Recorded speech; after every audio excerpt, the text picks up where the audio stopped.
नमस्कार। साई सुधा गीतांजलि अपने दर्शकों का एक बार फिर से नई कथा के साथ में हार्दिक स्वागत करता है।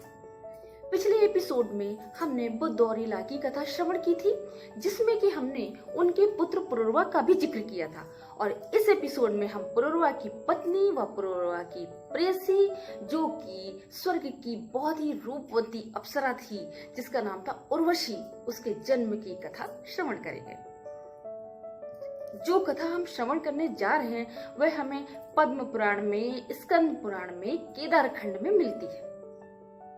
जब सृष्टि की रचना का कार्य प्रारंभ हो रहा था, उस समय ब्रह्मा जी के पुत्र धर्म और धर्म की पत्नी रुचि के यहाँ पर विष्णु जी ने दो रूपों में, नर व नारायण के रूप में जन्म लिया।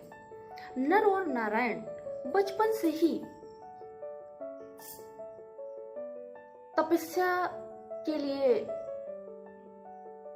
माता पिता से आज्ञा लेकर के वन गमन कर गए। वे बद्रीनाथ तीर्थ में पहुंचे और वहां शिव जी की पूजा करने लगे। मिट्टी का शिवलिंग बना करके और पूजा करने लगे। इंद्र को चिंता होने लगी कि अगर शिव जी प्रसन्न हो गए तो स्वर्ग तो चला जाएगा। उन्होंने उनकी तपस्या भंग करने के लिए कामदेव को भेजा।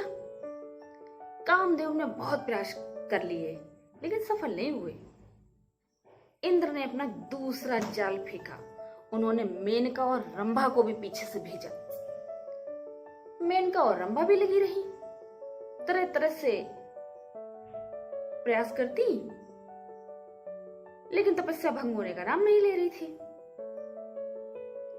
कुछ समय बीता तो कामदेव और मेनका और रंभा सब परेशान होने लगे, भयभीत भी हो गए कि कहीं ऐसा ना हो कि ये दोनों ऋषि आंखें खोलते ही हमको श्राप दे दें।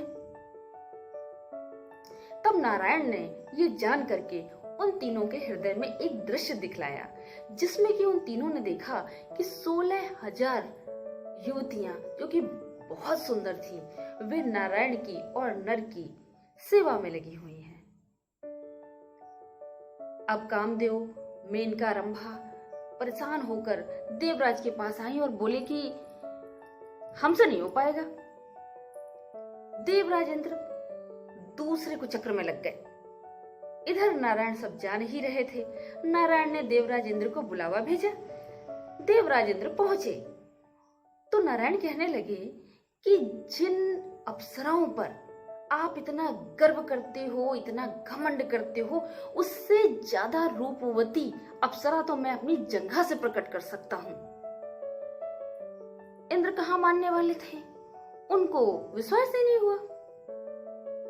तो नारायण ने अपनी जंघा से एक अत्यंत रूपवती अप्सरा प्रकट की।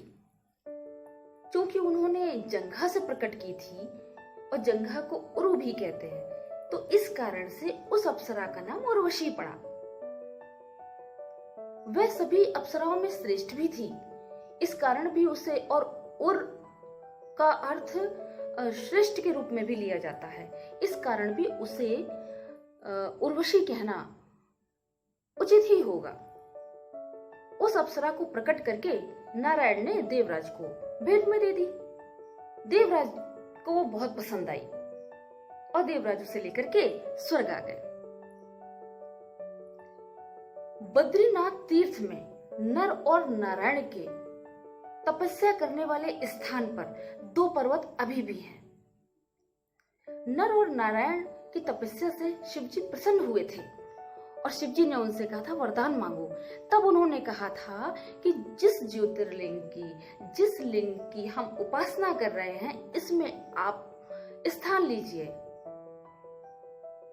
तो शिवजी ने पूछा था इससे क्या होगा? तो उन्होंने कहा कि जो व्यक्ति कलयुग में बहुत दुखी होगा, वो आपको जब देखेगा, इस ज्योतिर्लिंग के दर्शन करेगा, तो वो अपार सुख की अनुभूति करेगा, बहुत खुशियां मिलेंगी उसको, अपने दुख भूल जाएगा। तब से आज तक ये माना जाता है कि शिवजी ने उस ज्योतिर्लिंग में प्रवेश किया और वो आज भी केदारनाथ में उपस्थित हैं। इस प्रकार से ये कथा यहीं समाप्त होती है। तो बोलो जय जय श्री राधे श्याम। इसके आगे की कथा, क्या वो उर्वशी का क्या हुआ? उर्वशी तो स्वर्ग में थी, वहां पर वह नृत्य करती थी। उसको मानव लोक में किसी मानव से विवाह करने का श्राप किसने दिया? यह निर्णय उसका खुद का था। ये सब जानने के लिए आप देखते रहिए मुझे साहित्य सुधा गीतांजलि पर। चैनल को सब्सक्राइब करना मत भूलिएगा।